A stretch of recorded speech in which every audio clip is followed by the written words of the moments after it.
Ситните парцели по 2 хектари, непочитувањето на договорите меѓу откупувачите и производителите, како и минимален ефект од земјоделската задруга, клучни слабости на домашниот пазар на земјоделски производи.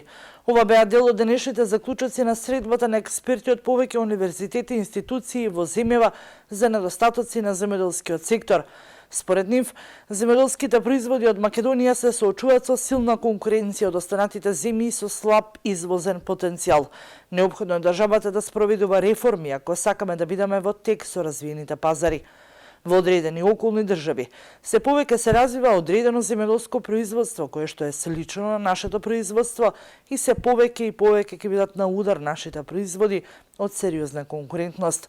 Сериозни капацитети се градат во другите држави, а компаративните придонеси, кои доаѓаат од природните услови во производството, им даваат можност да дојдат побрзо до пазарот и со помали трошоци да донесат производи, велат од Факултетот за земјоделски науки. Во процесот на интеграција на македонското со европското земјоделство, земјава ќе треба да измени над 4000 закони и подзаконски акти, што е еднакво на околу 60.000 страници напишан текст.